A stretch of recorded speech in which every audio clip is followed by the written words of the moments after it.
Bonjour, je m'appelle Christine Garuet et je pratique les soins énergétiques et une méthode de soins que j'ai appelée la transmutation émotionnelle. Je vais faire dans cette vidéo une petite présentation de moi-même, de mon parcours et de cette méthode de soins.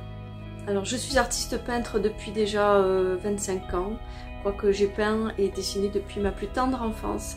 Toute petite, j'étais très empreinte de spiritualité, je priais. Et plus tard, dans mes jeunes années adultes, j'ai abordé la méditation et j'ai continué sur toutes ces décennies à pratiquer cette méditation et ce travail sur moi que je n'ai pas cessé depuis en fait, je continue constamment. En parallèle à ce travail de développement personnel pour débloquer mes blessures, débloquer des choses, des émotions qui ne me satisfont pas ou ne me satisfaisaient pas, j'ai également eu des surprises dans mon parcours, c'est-à-dire que par exemple en 1994-95, j'ai eu mes premières expériences de ce que j'appellerais être une lecture émotionnelle de personnes qui m'étaient proches à distance. Donc c'est une sorte de télépathie, mais pas au niveau mental, pas au niveau des pensées. C'est simplement une forme d'empathie, de télépathie émotionnelle qui s'est révélée avec les personnes que j'aimais beaucoup. Je l'utilise parfois durant mes soins, car elle me permet, dans certains moments, de me mettre en lien vraiment proche avec la personne pour savoir où c'est qu'elle en est dans le soin.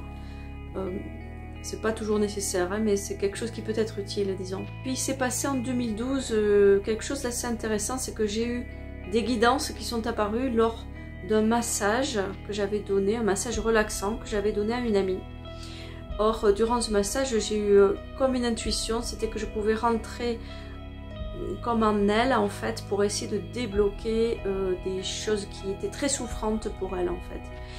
À ce moment-là, j'ai demandé de l'aide et tout de suite j'ai reçu effectivement des guidances pour savoir où mettre mes mains, comment appuyer, légèrement ici, très doucement là.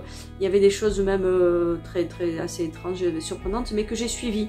Puis du fait d'avoir ces guidances, ces intuitions, je me suis assez naturellement tournée vers des méthodes de soins qui existaient déjà, du style EFT, la kinésiologie. Alors j'ai pris quelques cours de kinésiologie, le Reiki, j'ai le 3e niveau de Reiki, et puis il y a eu plus récemment l'Access Consciousness qui m'a intéressée, mais c'est vrai que je ne suis pas rentrée encore dedans vraiment. Et puis cette méthode Tipeee, assez connue dans le milieu du soin, que l'on peut pratiquer sur soi de manière très très simple. Peut-être que je ferai aussi des vidéos là-dessus. Alors, comment est-ce que je travaille à proprement parler durant un soin? Bien sûr, on va mettre en avant, la personne va m'expliquer pourquoi elle vient, qu'est-ce qu'elle a envie de dénouer, de travailler. Et puis, maintenant, dans la plupart des cas, je fais un premier nettoyage énergétique qui peut durer 5-10 minutes quand il n'y a pas vraiment grand-chose à nettoyer. Et il peut durer sinon, dans le cas contraire, 1 heure, hein, voilà, ça m'est déjà arrivé même un peu plus, quand il y a vraiment beaucoup de choses à libérer. Alors la personne en général, quand elle a eu ce soin de nettoyage énergétique, peut se sentir beaucoup plus légère déjà, allégée d'un poids, quelque chose qui la retenait, engluée dans des systèmes d'émotions, de pensées, des ressassements ou autre chose. Ça peut être des choses très lourdes aussi. Donc ces nettoyages énergétiques, dans certains cas, sont quand même très nécessaires à mon sens. Parce que la deuxième partie, qui est plus, j'ai envie de dire psychologique, mais elle se base quand même que sur les émotions, est vraiment efficace si ce premier nettoyage a été élaboré. C'est mon point de vue. Voilà. Alors dans un deuxième temps, je vais pratiquer ce que j'appelle la transmutation émotionnelle. Ça peut être dans la même session, dans la première session. Ça dépend du travail énergétique, nettoyage qui est nécessaire ou pas à faire chez la personne.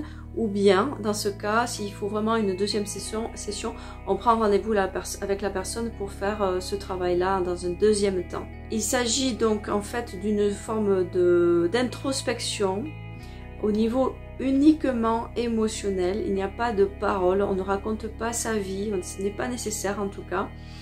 Et à travers cette introspection donc je guide la personne tout en douceur avec beaucoup de respect à élaborer une sorte de mise à plat de tout ce qu'elle ressent et qui est dérangeant pour elle.